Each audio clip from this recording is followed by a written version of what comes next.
Now let's continue the project that we started in a previous demonstration. We're going to use the Cube Wizard using the top-down design approach. So in Solution Explorer, we'll right-click on the Cubes folder and select New Cube. And on the Welcome page of the wizard, we'll click Next. And on the next page of the wizard, we need to specify a creation method. Now, because we have no data source view in our project already, the option to use existing tables is not available to us. We can either create an empty cube and then manually create all of the objects for our cube, or we can select the option to generate tables in the data source, which is the option that we're going to use here.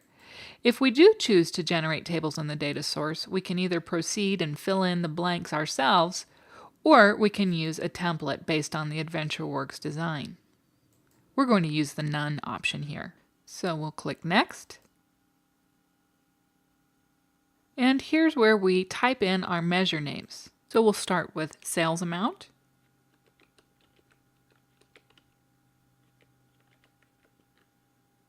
And we'll provide a measure group. We'll call this reseller sales. And then we need a data type.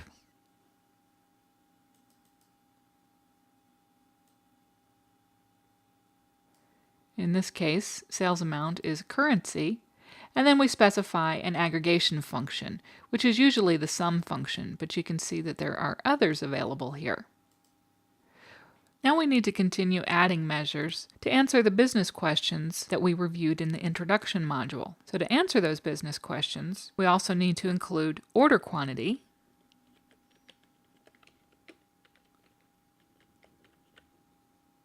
and we'll put this in the same measure group.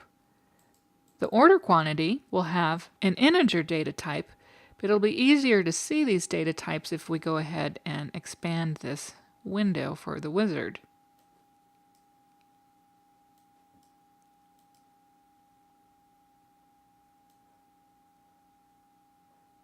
So you can see the various data types here. We're going to use integer, and then again use the sum aggregation function. Our final measure will be product cost, which will have the reseller sales measure group, and this one will also be currency, just like sales amount, and we'll use the sum function here again. So that's it. All of our measures are defined. We'll click Next. And then we define our dimensions. The time dimension is automatically created for us. We can rename it.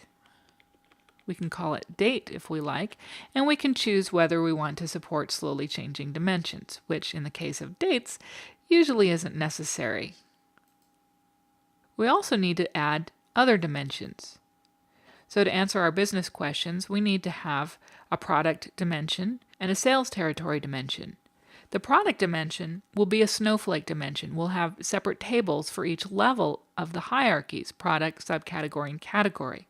And when we're generating tables from our design here, the only way to get separate tables for our snowflake dimension is to actually create the product, subcategory, and category as separate dimensions here. So we'll just create a name for each. And we'll say that we want to support slowly changing dimensions at our product level.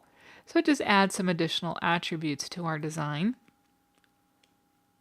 Then we'll have subcategory and category. And we don't need to handle slowly changing dimensions at each level, just at the leaf level or the bottommost level of our snowflake dimension.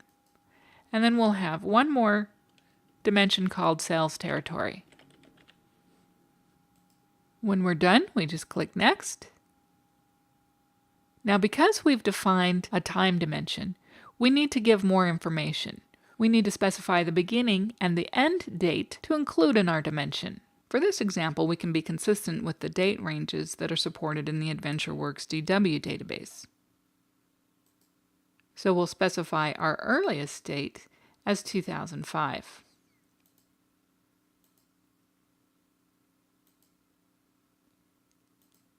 And our latest date as 2008.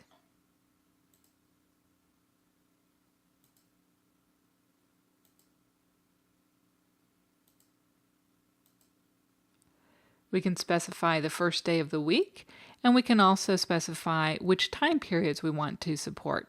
So at minimum, we have the date, but we can include month, quarter, and year, as well as other date periods if we like. So here we have a regular calendar, which operates on a January through December basis, but we could specify a fiscal calendar if we wanted to have an alternate calendar. For example, many companies will start their fiscal year in July. There's also support for a reporting or marketing calendar, which has weeks within each quarter organized into different monthly patterns. For example, the first month of a quarter would be a 4-week month, the second month would be a 4-week month, and then the third month would be a 5-week month. And there's also support for a 5-4-4 or a 4-5-4 pattern.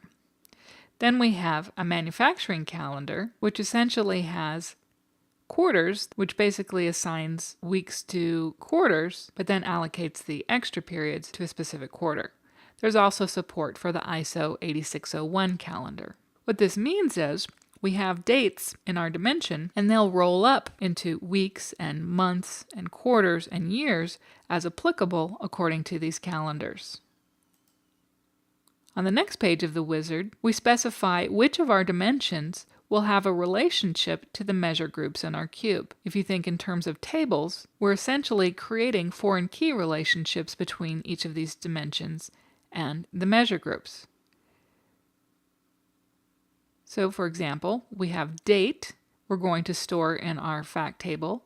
We have product, which we'll store in our fact table, but subcategory and category will not be reflected in the fact table. They'll have a relationship only with the product because they're part of the snowflake dimension structure. And then sales territory will be included in the fact table. So we'll click Next. And we need to give our cube a name. We'll call this Sales. And we have the option to generate the schema now, but we'll wait until we complete the dimension wizard before we start our schema generation. So let's click Finish. And we can see here that we now have a cube, plus we have several dimensions. Now at this point, all we have is a design. We do not have any tables created in our relational source and no data to put into our cube or dimensions.